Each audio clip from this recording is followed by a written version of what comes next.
Welcome to Let's Get Into It. I am your host, Sherelle Higgins. Let's Get Into It is a safe space to have real conversations that are meant to uplift, encourage, and let you know you are not the only one dealing with life. Each episode of Let's Get Into It is designed to provide illuminating and thought-provoking information on a variety of topics. In fact, no topic is off limit. If you would like to see a topic discussed, please feel free to make a recommendation. My special guest and I will have a great time discussing topics that the mainstream media wouldn't dare discuss. We will bring these conversations to you with an open mind, respectfully, from different perspectives, and most importantly, with love. Thank you for joining me and my special guest. Now, let's get into it. Hello, hello, hello. This is Let's Get Into It, and I am your host, Sherelle Higgins. And today we are going to talk about pivoting. It is so important to be able to pivot. As many of you all know, I was at CIAA last weekend, and we had to pivot a couple of times. So when we first got to Baltimore, we had booked a place, an executive apartment to stay for the weekend. Well, when we got there, first of all, we couldn't even find the address, but we were on the street of where the address was. And then the person in my group who booked the place, I said, check your email. And so she checked her email, and come to find out, they had sent her an email that day saying that they had to turn the electricity off and that we could check in the following day. But of course, we were already in Baltimore. So what did we do? We had to pivot. That's right. So I quickly went on a hotel app and booked us a room, and we pivot to staying at the hotel. And then while we were at the hotel, they had only valet parking. And so we were on our way to the Virginia State Legends of Troy Day Party. I used the app to call for the car. We get downstairs, the car was not there. And we were like, okay, so what's going on? So they were all scrambling around trying to figure out what was going on. And then they told us that they couldn't find the keys to the car, and that the person who had taken the keys and the car the night before was not there, of course, and that they had not checked the car back in as if we hadn't returned the car. And then they told us that they couldn't find the car on the lot. Well, long story short, they end up finding the car on the lot, but they still couldn't find the keys. So they called the gentleman who had the keys, and he said, oh, yeah, I do have the keys. I took them home by mistake. Well, we were like, well, we need him to bring us the keys so we can get to this party. Well, little did we know, the guy who had the keys, he was on the bus. So you know how long that was going to take. So we ended up having to Uber to the party, and we left very stern and specific instructions that by the time we come back from this party, he better be here with these keys. So, you know, sometimes in life we have to pivot. And as we pivot in life, you just never know like how things are going to turn out, but you got to do what you got to do. And so that is a great segue into what we're going to talk about today. My guest today has had to pivot a few times in life. And so we are going to talk about, what has happened in her life that required her to pivot. So I'm going to bring to the stage my guest, Shantae Robinson, and welcome, Shantae. Hey, Sherelle. Hey, everybody.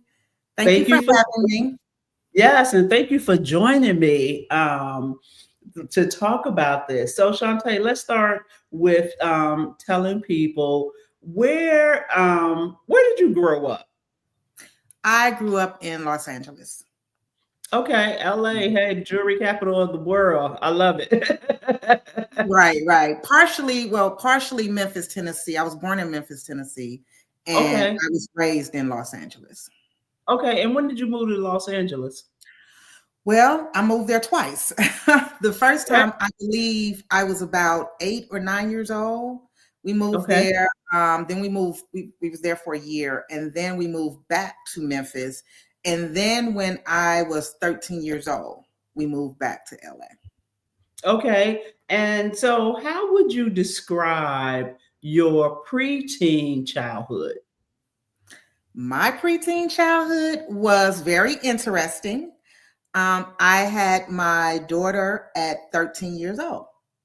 So that made me have to kind of grow up. I had to step into a Mm. different role. However, I will say that I had a wonderful support system because I don't feel like I missed out on anything.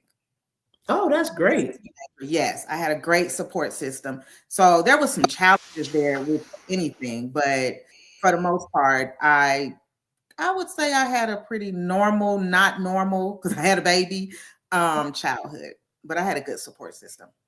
Okay. And so, being a young mother at 13, I think about what I was doing at 13. And interestingly enough, you had your first child at 13. I had my first child at 31. And Okay. so, Those numbers reverse. yeah, numbers in reverse. And so, how would you describe? You mentioned that you had to grow up quickly, and it was great to have a support system. And we're gonna get to that support system in a minute. But how would you like describe your teenage years? Because when I think about what I was doing as a teenager between the ages of 13 and 18, I don't know how a child would have fit into that scenario. And I think that's where the support system comes in. As long as I was doing what it was that I was supposed to do, I was going to school, things like that, then my family did not mind. Like I had aunts and my mom, they didn't mind kind of watching the baby while I would hang out with my friends. Or it was you hold the diaper bag, I got the stroller, somebody hold the baby, and we're still on our way. You know what I mean? So it Okay. was when I say I had a village, I definitely had a village. And when you being a young mother, I've always been curious about this.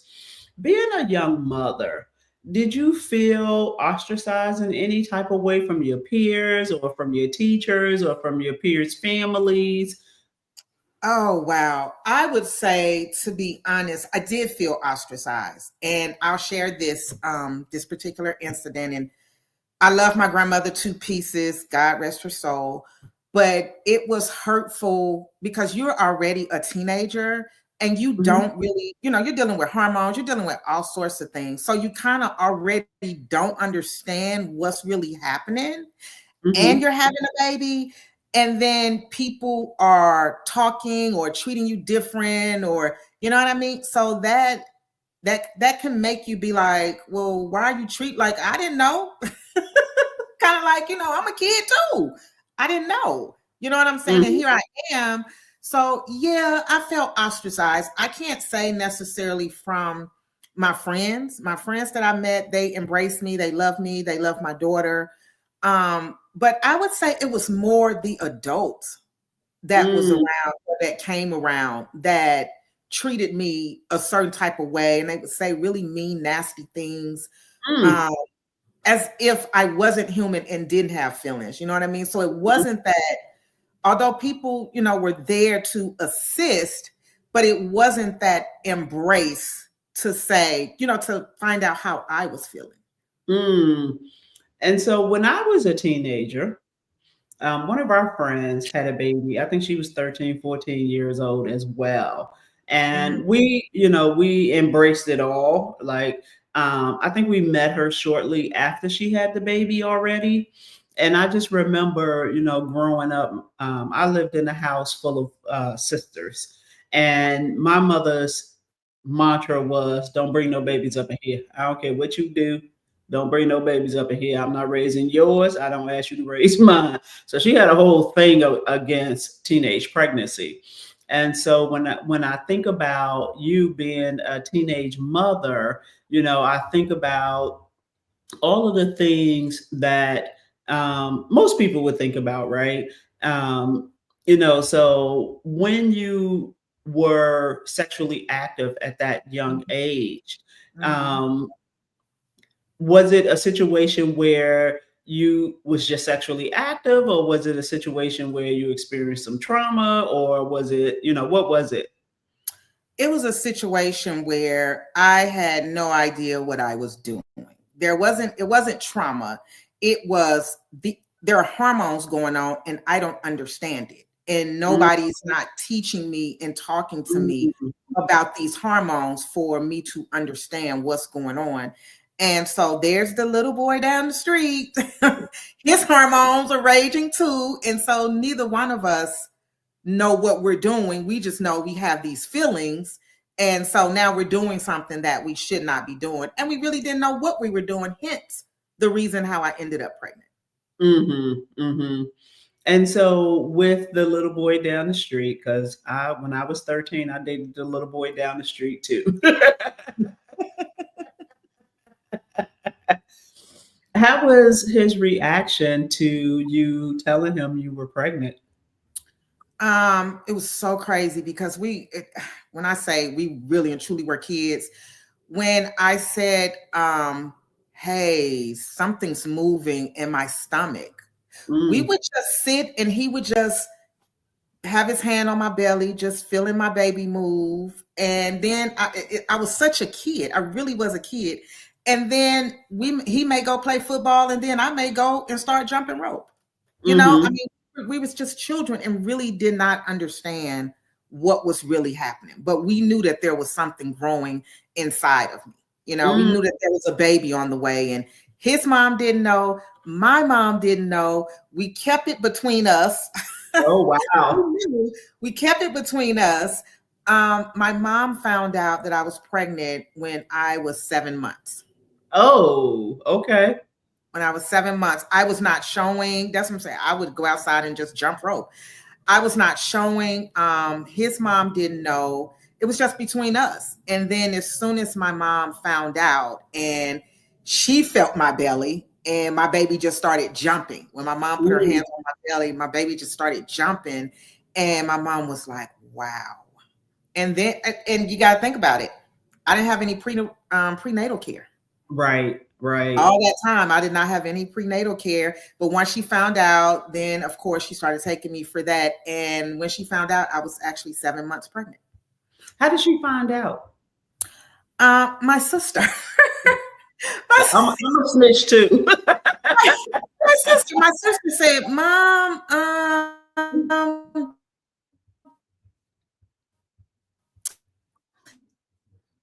Okay, we lost you for a minute, Shantae. Your audio. Say that again. How did doesn't she look find like out? Sean hasn't used any pads in a while." She was paying attention. Okay, we having some audio challenges, but that's okay. We're gonna work through them. Shantae, let me know when you're back. We having some audio I'm, challenges. I'm right here. Okay, okay. So you said your sister was telling your mom that you had not used any pads in a while. Right, right. And see, with me being new to having a cycle, you know what I mean? I was kind of new. So my Mm-hmm. sister's like, and it was three girls in the house. So we know who's on what. And so my sister told my mom, like, she hasn't had a cycle. And my mom, being a nurse, she was like, she came home from work one day and she was like, come here. And she put her hand on my belly and my baby started jumping. And then she took me to the doctor. And I I was know that's right. Come on, mama. I was 7 months pregnant. Oh, wow. So you, by the time she realized what was going on, there were no options, right? There were no options. There were no options. And so let's talk about your teenage years. From the time you became a mother at 13 and Mhm, going through your high school years, mhm. how would you describe those years? I would describe those years as definitely, first, I would describe them as fun. We had such a good time. We had a good time. But just really learning about partially who I am and learning about who I wanted to be. That Mm, was something that was very important to me with me having had my daughter. I was like, who do I want to be? What type of mom do I want to be to my daughter? Okay. And So that kind of became Shantae, my mission. do me a favor. You still having some audio? You were coming in and out. Do you have your door closed? Is your router in a different room? Is my router? Yes. Okay, Yes. open the door because I think that might be the reason why your audio is coming in and out. Okay, hold on a second. So sometimes, as I was saying in the beginning, you got to pivot, right? And so right now we just gonna pivot and we're gonna get the audio together. There you go. Okay. Right. We're gonna pivot. So Yeah. So being a teen mom, it made me, during those teenage years, it made me really think about the type of mother that I wanted to be to my daughter. You know, my mom was a great mom. She did the best that she could with what she knew, you know, but there were some things that I'm like, I want to do differently. Right. You know, being a teen mom, I wanted to make sure that I had that communication open with my daughter to where she can come talk to me about anything. And I was going to be proactive to be in her life, you know, with being in her life, to check and make sure that, hey, what's going on? And just really paying attention.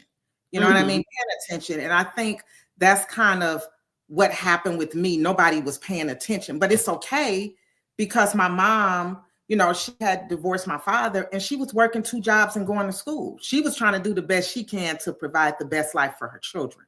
You know what I mean? And so sometimes in the interim of that, you can kind of get lost in the shuffle. You know, nobody's paying attention. Yeah. So with my daughter, I wanted to make sure that I was paying attention to what was going on, what she was doing, how she was maneuvering, and just like my sister was like, "Mom, Sean she haven't used any pads in a while." Well, I have to be that person to definitely monitor, what's going on with my daughter. So. Oh, absolutely. I just said today that as a parent, we do the best that we can with the information that we have at the time that we have the information. I just said that today. Absolutely. And so I completely get that. But as a parent, as you said, and I said this today too, that we're going to do a lot of things differently than the way our parents did it, but we're going to do a lot of things the same as well, because that's what we know. That's what our lived experiences are. And so it's, important to, be able to pivot from one situation to the next. Absolutely. And so let's talk about after graduation from high school. After high school, I was trying to figure it out. What do I want to do? They tell you, get a job. I wasn't thinking about college. I went and enrolled in college, went a little bit, decided that wasn't for me. So then it was, you got to work, get a job. I was young. I was silly. We all were. Right. I stood on business. I will never forget this. I had gotten a job with Delta, and this was right after high school. It was for an admin role. And so I went on an interview, and the guy, this was back then when they would actually call you on the phone. Okay. So the guy called back and he said, Ms. Robinson, we're not going to give you the job because you don't have experience. And so wait, hold on. You coming in and out again. Wait a minute, hold on. Shantae. I'm like, well. Shantae, hold on. Say that again. He called you on the phone. You were coming in and out again. He called you on the phone, and what happened? Okay, there you go. And so he called me on the phone. And so he said, Ms. Robinson, we're not going to give you the job. And I said, well, why? He said, because you don't have the experience. And I said, well, how am I supposed to get experience? If I'm only 18 years old, what experience do you expect me to have? And I was like, when you were born, you weren't born being this manager. Somebody took a chance and gave you, the opportunity to get your experience. I was like, so if everybody is telling me no, how am I supposed to get the experience? And he said, you know what? I'm gonna call you back. I said, okay. He called me back and he said, Miss Robinson, I spoke to my manager and my manager said, we're gonna take a chance. You have the job. Being silly, I said, I don't want the job. I said, I don't want to work for a company that treat people like that. When I say silly, oh my gosh, just think I would have been at Delta for what, 40 some years by now. But I was like, no, I don't want to work for a company that treat people like that.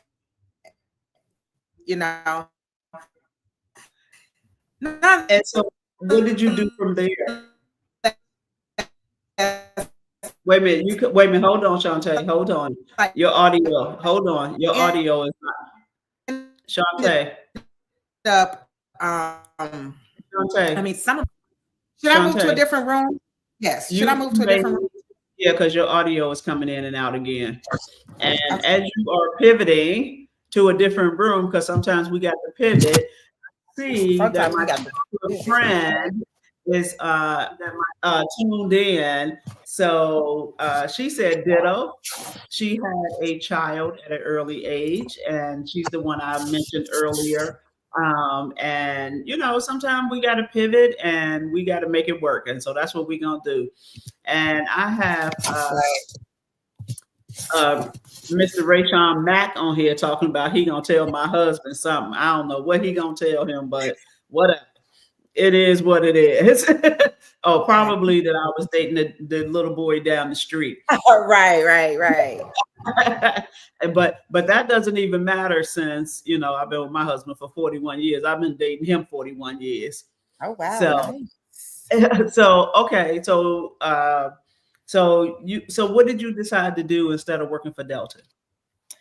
I had a few jobs all around town. I worked for, I think it was like the juvenile department.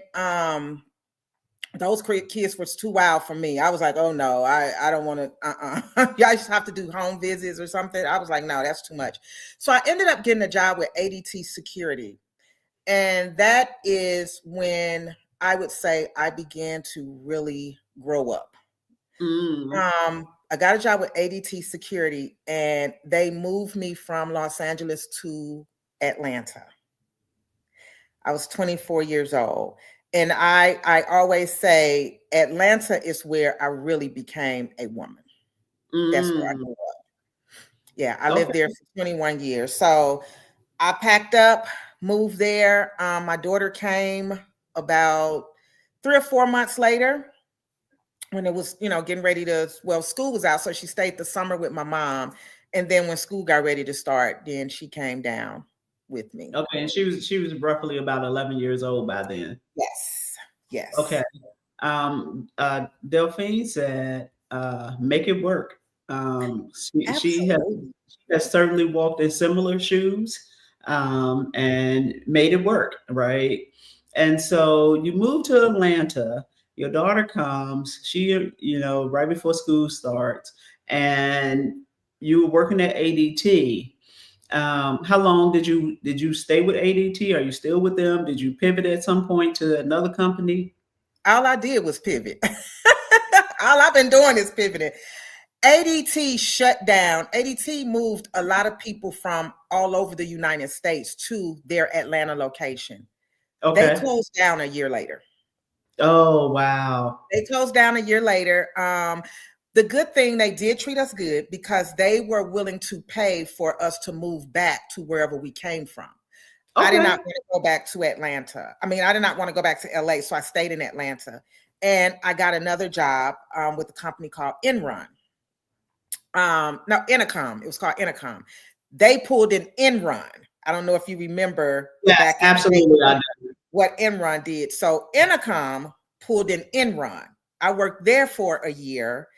And then they, I had gotten a promotion. I went to work and the sheriff's was there with the locks on the door.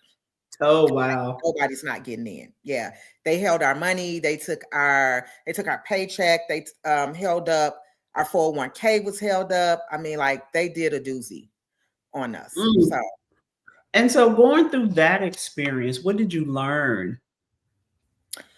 um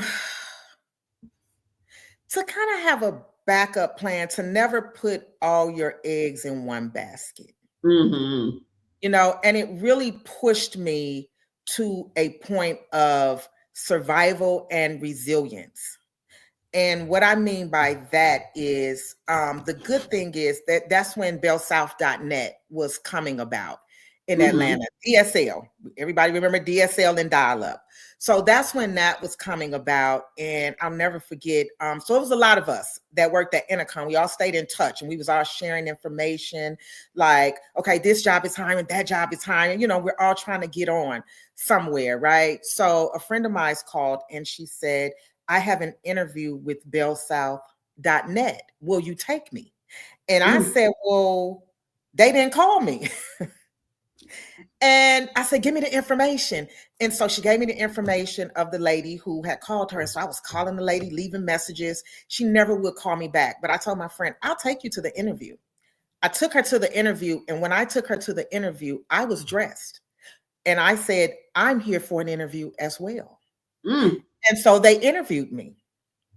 A few days later, she said, hey, I got the job. They called me, I got the job. And I said, well, they didn't call me. So I'm calling them like, y'all didn't call me. Why aren't y'all calling me? And so she had asked me, she said, can you take me to work? And we laugh about this to this day. She said, can you Mm. take me to work? I said, sure, because I'm going to work too. I know that's right. You got to I'm going claim to that. work.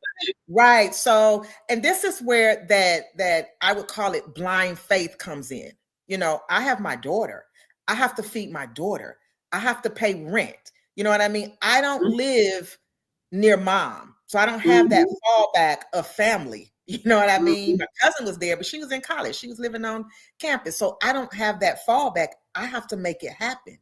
And so I said, well, I'm going to work too. And I went and we were sitting in the training class and the lady went through and called everybody's name. She said, is there anybody I missed? I said, Mhm. you didn't call I my love name. She said, what is your name? I said, my name is Shantae Robinson. And she said, well, I don't see your name on the list. I said, well, may I see the list because it's spelled different. She gave me the list and I wrote my name in on the sheet and I gave it back to her and I said, there it is. She said, okay, let's get started. I When I love say this. I took me a job, I took me a job. I walked in there like I'm working today too. But that was pre 9/11. That Okay. was pre 9/11. So I don't know if anybody can do that this day and age. Right. I don't Right. know. But I mean, I don't know because they had that doctor in Florida, that little teenage boy that was seeing patients. I think it Mm. was in Florida, and he was a doctor or something, claiming to be an OBGYN. I Mm. think he's arrested now, but he was. So I don't know, but I wouldn't try that now. I don't think I Okay. would try that now. But during that time, that was, you know what I mean? You're in a mode or zone of survival. And you And got I to have do to what you do what got I to have do. to do. Yep, I have to do what I Yes. have to do. And so you talked a little bit about, and you mentioned how important it was for you to have a support system. And so, growing up. And so I want to delve into that just a little bit more because I, again, had this conversation today about it is really important to have a support system. Yes. And sometimes your support system show up in different ways and it may not necessarily show up how you think it should show up, but it's, still there nonetheless. So let's Mhm. talk about a little bit more about your support system. So I know your mother, was your support system and your aunts and all of that. And so, and they supported you continuing to grow up as you were also a mother. Mhm. And so, let's talk about like what did that support look like? I know they, kind of watched your child while you went out or was doing whatever you was doing as a teenager, but let's talk about what did that support system really look like when you look at it in hindsight? Like, how valuable was that? It was extremely valuable. It was extremely valuable. I don't know, had I not had that support system, Mm, my life could have definitely, my life as well as my daughter's life could have mhm, definitely turned out differently, mhm, because I could have really done some things that I probably shouldn't have done, mhm, but when you have that support system the way that I had, it helps to keep you from doing certain things, because at the same time, I still wanted to make everybody proud. I still right. wanted it to be, oh no, I'm not going to be the teenage mom that's going to have a bunch of children. And I'm not knocking any mother that does that. Do understand that. But for Mhm, me, I was like, I have to prove them wrong because of what was being said. You know what I mhm, mean? Oh, she's gonna be this way, or she gonna end up having a bunch of kids, or she's really mhm, not gonna do nothing. You know what I mean? So in my mind, I set out on a mission of I have to prove them wrong. You know what I mhm. mean? And I have to make sure that I raise the best human that I possibly can. Mhm. So I think it helped to, that type of support system helped to guide me, so to speak. It helped to guide me, and Oh, just looking at different things like, well, if I do get out here, if I, right, I agree. Somebody said that's why these young people are lost, no support system. But the support system it doesn't necessarily, it may not necessarily come from family. I had family. I mean, I had my family. However, when I moved to Atlanta, I'll never forget, I was on the plane, and I sat there and I was crying, and I was just like, oh God, please bless me with some people, some genuine people that would love me and love my daughter and be my support system here. And when mhm, I can say my prayers was answered, I mm, had a support system. The ladies and I, we still keep in touch to this day. We don't talk every day, but right. we still keep in touch to this day. And some of them have their children, and we was there for each other, for the kids. Somebody want to go out on a date, bring your baby over here. So I had that support system in Atlanta too. So it looked different from my family, because now it looks like this is a group of women who we are here for each other. And we've Mhm. gone through things together, not just support for our children, but just a womanhood, a sisterhood, is Understood. what I developed when I went to Atlanta. Yeah. As I was thinking about this interview with you, Hmm. um, and the fact that you were 13 and I was 31, I thought that was interesting. And Right. I also thought about, like, in every experience that we have, there are some pros and cons. Yes. And when I was thinking about starting a family, I knew that I did not want to do that at a young age. And young to me was anything before 31.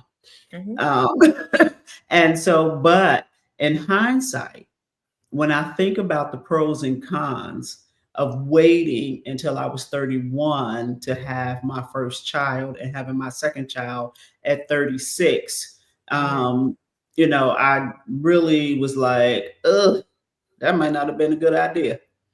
Um, I mean, because all of the things that come along with that, right? They Right. call you high risk pregnancy, which I was, and I had Right. complications associated with that.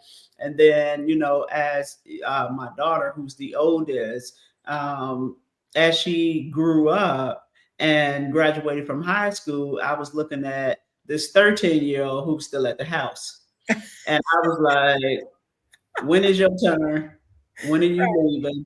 Right. Like, what was I thinking? Why would I have kids 5 years apart? But my thought process initially was, I am going to, have my kids spread apart like that because I didn't want two kids in college at the same time. Well, Oh, little did I know, neither one of them was going to finish college, and they were never going to be in college together anyway. And so I could have had them earlier. particularly my son. He could have came earlier. And Right. so, what are some of the pros and cons in terms of your experience? To be honest, and I know sometimes people find this strange when I say this. Me looking back over my life and looking at where I'm at now. I wanted more children at one point. I did. Mhm. Um, but I didn't want it the way that I had my daughter. I didn't want to do it by myself. Right. Understood. But when I look back, to be honest, I probably would do it the same way. Okay. I would do it the same way. I would. Okay. Because I think about I just and this may this may sound a little crazy. I think about once my daughter became an adult, people still, my friend, everybody still had small children. And I'm like, well, you can't, where your freedom at? You know what I mean? You got these little kids. So you just Right. do that. And I gotta deal with a baby. I gotta worry about you know what I mean? So Mhm. when I look back and I think that I feel like I always call my daughter my lesson inside of a blessing. And my Oh, come on blessing now. inside of a lesson. You know, it taught me you want to do it differently. You want to going forward. She's here now, but you going forward, you want to do things differently and have that partner there, have that husband, and have the whole family dynamics. However, Mhm. when I look at some of the things that I've gone through, it was better that she was there then. Does Okay. that make sense? It was Yes. better that I went Absolutely. through it then than trying to go through it now. Absolutely. That You know what makes I mean? perfect. So I was done. I was done. I had her at 13. She had my senior brother and married. Yeah, when I had her at At 13, 13, she said her mother was at right, was 13. 13 when she And had I her. love that she said her senior brother. So he must be the oldest one. Yeah, and I think maybe one of the cons is when I look back is the fact that I did not give her any siblings. Mm, okay. However, for me, I just couldn't, I could not be that single mother again, trying to do it. Understood. I just wanted something different for myself, especially having gone through certain things as a teen mom. You know what I mean? Mhm. I had some good times, some good things. However, the emotional piece, you don't really learn how to manage your emotions, so to speak, because you don't really have anybody teaching you how to manage your emotions because I have to focus on her and her emotions. You know what I Mhm. mean? And what comes along with that. So that's kind of one of the cons is that I did not get the opportunity. And I think having her so young, and then I did not want my children to be spread so far apart, but at the same Mhm. time, they would have been because I wasn't getting ready to pump out babies at Right, 13, right. 14, 15. So there still would have been that gap. And again, I didn't want to do it by myself. However, her father stepped in where I couldn't in regards Okay. to additional siblings because my daughter, I think she has about 27 siblings, 26 maybe. That's on her father. That's on her father. Okay. Yeah. Her Yeah, that's father's a deceased now. He's deceased now, but that's on her father. So she knows them and she loves each and every last one of her siblings. oh So she wow. have That's a lot. relationships with them. So she got it from that side. She just didn't get it from her mom. And that's probably good. Because that's a lot of siblings. I thought I had a lot of siblings. I ain't That's talking a about lot. nothing. Right, Uh, right. Yeah. and So, Antoinette said her senior brother is 82. oh, ooh, okay, okay, So okay, okay. Mama that, did that. yeah, yeah, that wow. Like Yeah. I said, she said, Delphine said she adopted a child 22 years later. So was Oh, adoption ever a consideration for you? no, Okay. No, adoption was never a consideration. Because I mean, I just wanted the whole family dynamic. I wanted that fairy tale, you know. Okay.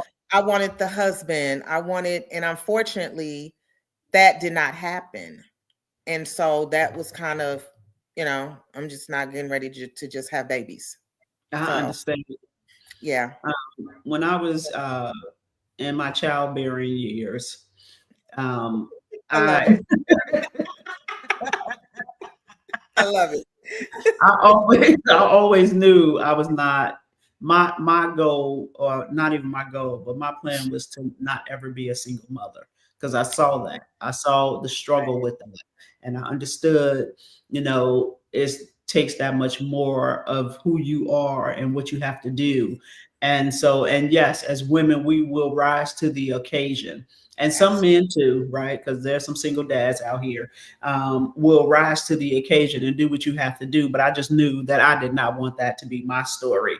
And so Right. thankfully and prayerfully, it was not my story. I have a very involved um, husband, and was very active in the children's lives. And Good. so I completely understand like where you are coming from that perspective. Hmm. Um, so we have Kashonda saying that's a lot of siblings. It is. It is. She has a listen, and they love her to pieces, and she Oh, loves good. it.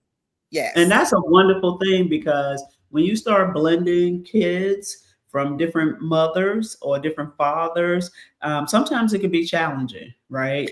And Hmm. so it's a really good thing that she is not ostracized, because she's the only child by you, and that they have accepted each other and love Hmm. each other as siblings. I just can't imagine.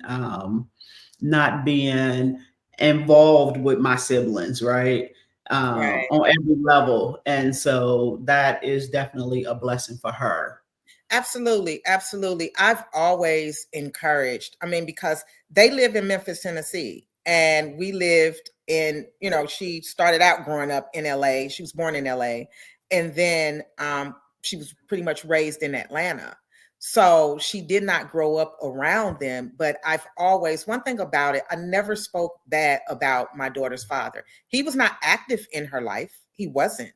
But I never spoke bad about him because we were children. Now, granted, you grow up and you need to take some accountability, because I had to take accountability. But at the same time, people are who they are.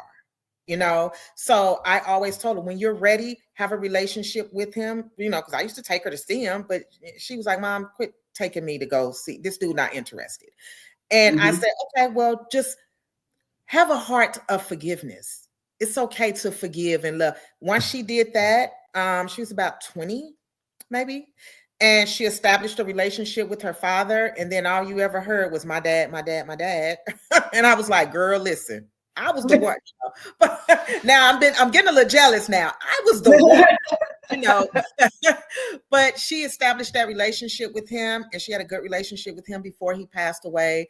And I was like, you got those siblings, get to know them, because you're not getting no siblings from me. This is it. So it's just you.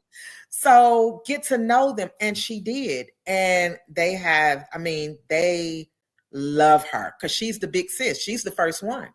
So they Oh, all, yeah, she's the first one. She's the oldest. So they all look up to her, and they're like, big sis, and she loves each mhm. and every last one of them. Love them all. Well, So that's good. I'm glad she got to do that. you said something really important.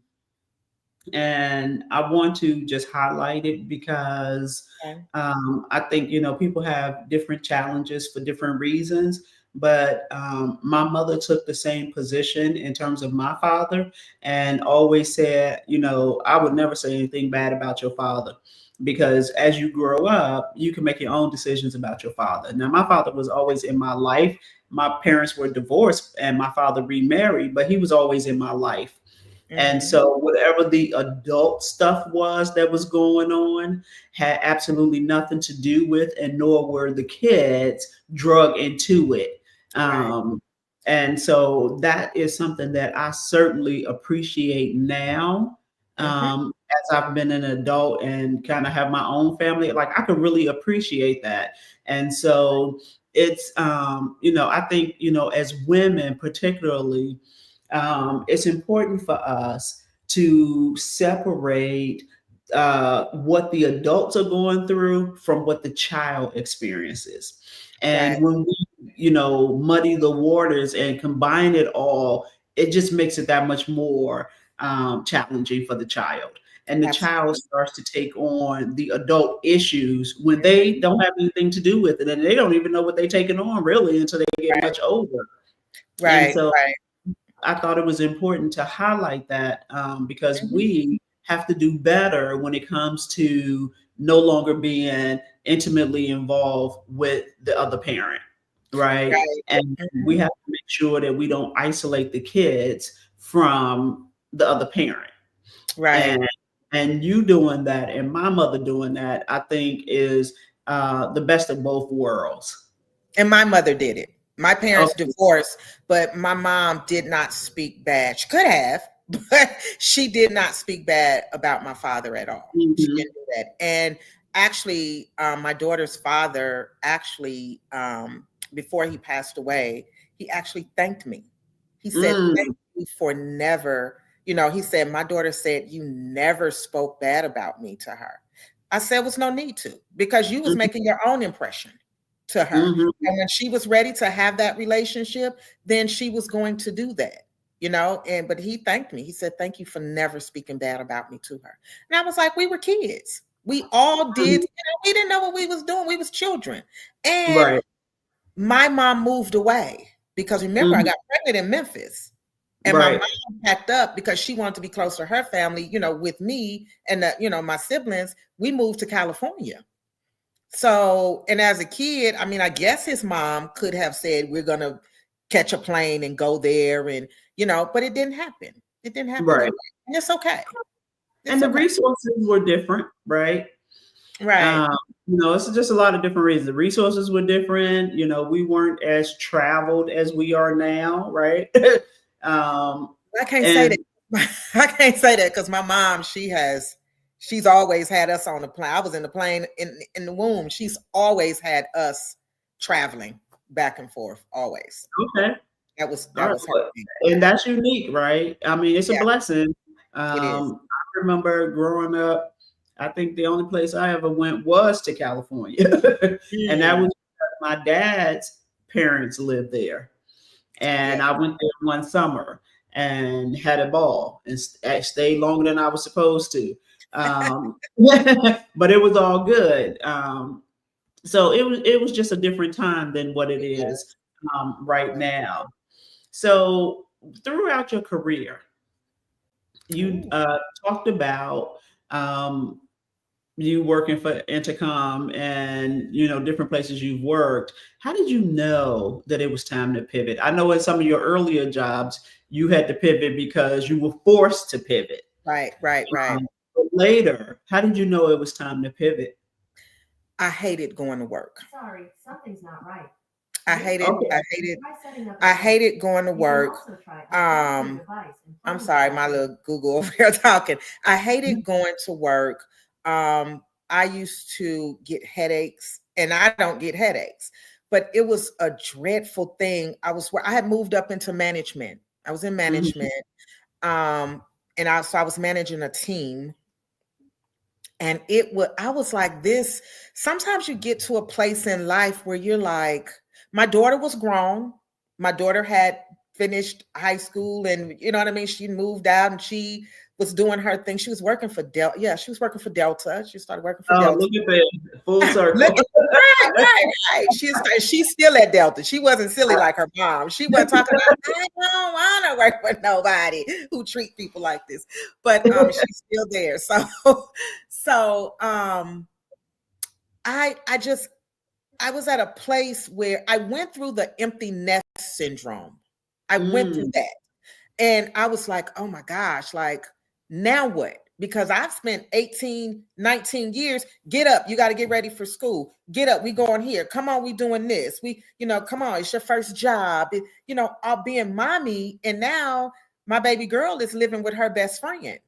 And so mom's home alone. And so I'll be honest, I picked up a few strays, that I mothered. And it's like, what am I doing? Mhm. So and it was like, there has to be more. There has to be more to life. So I ended up leaving. I ended up leaving Bell South. By that time, they had merged with AT&T. I ended up leaving Bell South, and I said, I'm going to be a makeup artist. Mm. I set out. I was a makeup artist. I traveled. I did weddings. I did fashion shows. Just I was doing it. And then the housing market, the boom, 2008 or whatever Mm. hit, and everything started to go down. People weren't really getting makeup done. Nobody. So it was like, ooh, ooh, ooh, ooh. So now what do I do? Now I have to find a job, but the jobs aren't coming fast enough. Well, I have this mortgage. So I ended up losing my house. I ended up losing my car. And I tried to get a job at McDonald's. I'll never forget it. I tried to get a job Mm. at McDonald's, and the lady said to me, she said, I'm not going to hire you. They always telling me they're not going to hire me. She said, I'm not going to hire you. She said, because as soon as something else comes along, you're going to be gone. And she was right. She was right. So, but I ended up finding another job. I worked there. It was okay. But I was still going through that period in life of there's something more. You know how you have that gnawing at you? Like, I can't put my finger on it, but I know this isn't it. So I still had that. It was gnawing at me like, huh? I have that now. Yeah, it was gnawing at me like there's something more. And so I look back, I said, well, I always wanted to be an attorney. Mm. So, yeah. And so I'm researching, because I'm 35, 36, something like that. And I'm researching like, well, I don't want to be in school forever. You know what I mean? I don't want to start at the bottom. What can I Mhm. do? So I went to Kennesaw State University to their paralegal program. I said, well, I'll start here to see, if I want to go the route of being an attorney. And the truth is, I could have did a year of college and then I could have took the bar and did, there are ways around it that I learned. Mhm. And when I was in school to be a paralegal, I learned about IT. I learned about forensics, computer forensics, Mm. e-discovery. And as soon as I finished school, and I became certified as a paralegal, I left that current job and I went to work at Coca-Cola in their computer forensics department. The Okay. guy hired, yes. And from there, they trained me. I went and got some certifications. And then from there, and it was a contract, but I was okay with that because I was learning, Mhm. So I worked there for a couple of years. Then when that contract ended, I went and worked for Delta Airlines. I ended up back at Delta. Awesome. Right. I ended up back at Delta. It was a contract too. Then when that contract ended, oh, here we go. I was out of work. And I was driving Lyft. Here I am again. And I started driving Lyft. That's kind of when I think Lyft was coming on the scene, Lyft and Uber. And Mhm. I started driving Lyft and trying to figure that whole thing out. And then once I figured it out, I was like, oh, okay, I need to create an ebook on how to make money, how to really profit from being a rideshare driver. And I found myself, and I didn't like it. But I had to tell myself, you have to make the best of it. I'm always telling myself, you have to make the best of this situation and be Mhm. grateful for what you have, while you're waiting for what you want, Right. And Yes. so I found myself, oh my gosh, I mean, people confess to rideshare drivers. They confess, Mhm.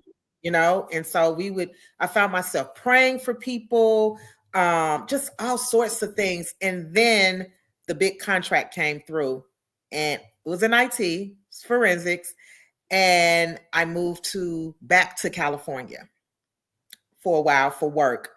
And then from there, I was like, can I transfer to Charlotte? And I came to Charlotte. Okay. So that is Cool. a that is a hell of a journey. Yeah. And, everybody has a story. And the reason I wanted to talk about your story is because if we listen to the media Mm-hmm. or we listen to the naysayers, Mm-hmm. the way your journey really started at 13, you were automatically a statistic, I was. right?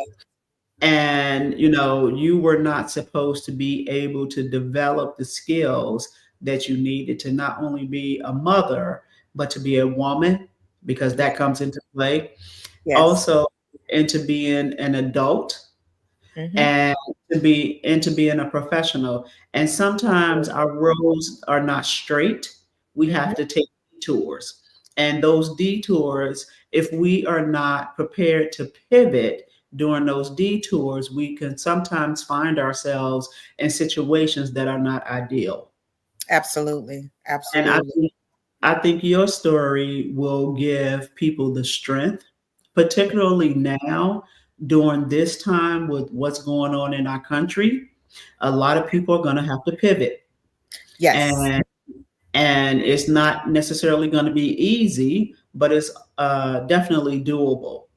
Right. And Absolutely. when I think about our federal workers and Mm. how they are, being terminated just because somebody got a hair up there behind and want to terminate them, not because they did anything wrong, and they're going to have to pivot. And pivoting is just so important in life. And if you don't learn how to pivot and embrace the pivots, then you can end up going down a path that you didn't Right. necessarily sign up for. Right. Right. I always, one of my mottos now is, and it started with this new administration, was we don't panic, we pivot. That's Mm, actually one of my mottos. We don't panic, we pivot. You know, and uh, I'll share a little something. I go live every day on TikTok from 11 to 1. For those that's interested, I go live. And because you mentioned these federal workers that's being laid off, what I do is I teach people, when I go live, I teach people how to get into the digital space, right? That's, everything is digital products, digital products. So, but I teach people from beginning to end how to create digital and physical products without it costing them anything.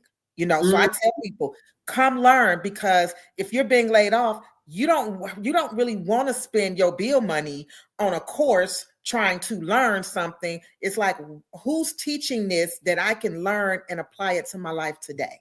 mhm. So I teach that Monday through Friday. I teach, listen, come get it, apply it to your life. You know what I mean? Apply it to your life, execute, because we don't panic, we pivot. And don't get me wrong, we're human. So there Yes. will be some panic because Yeah, we're there's human. some emotion, a lot of emotions around it. Absolutely, absolutely. But the thing is that I have just learned throughout my life is you can't, it's not that I didn't have any emotions, is that you can't stay there in that place. That's right. You have to get up and keep going. Absolutely. And how can we find you on TikTok? Simply Solutions Inc. Simply Solutions Inc. on Simply TikTok. Solutions Inc. on TikTok and Instagram. Simply Okay. Solutions Inc. Yes. And And it's you between are 11 and 1. okay. All right. Sounds good. So this time has gone by quickly, as I Okay. promised you it would. How do we apply? I like that we don't panic, we pivot. Go on TikTok, Antoinette, Simply Solutions Inc., and follow Shantae. Yes, follow Shantae, and she can, provide us with how we can pivot and not panic. And so, Shantae, thank you so very much for your vulnerability and sharing your story. This is a safe zone. This is a no judgment zone. I don't participate in anything negative.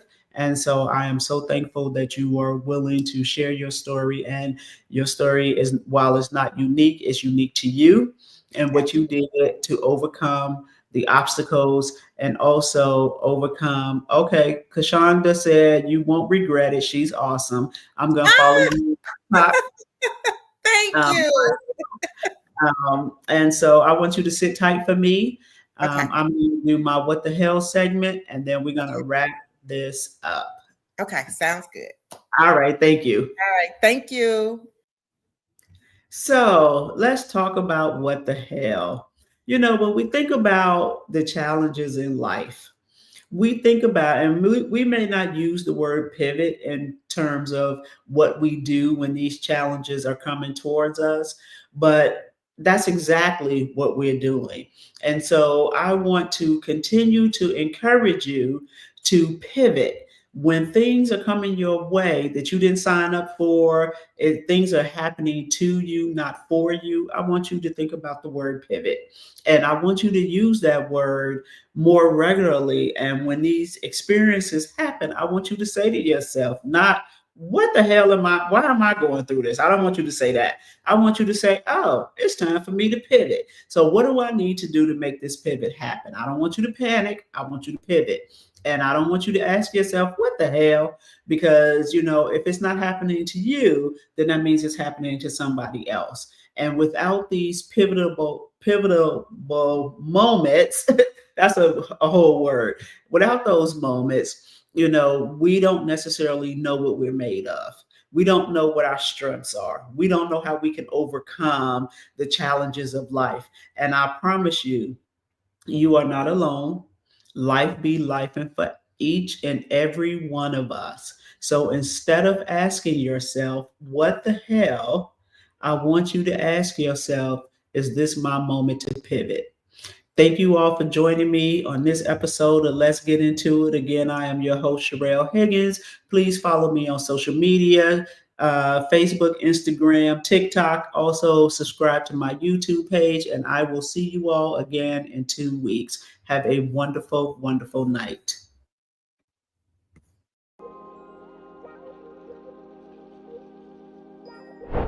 Thank you for joining and participating in Let's Get Into It. I want to thank my special guest for being brave enough to get into it. Without you, these conversations cannot happen. Remember, different viewpoints, respect, and love are the foundations of Let's Get Into It. If there's a topic you think I should discuss, drop me a recommendation. If you're interested in being my special guest, let me know, because we can and will get into it. Have a great day on purpose, and I look forward to your continued engagement and support as we get into it.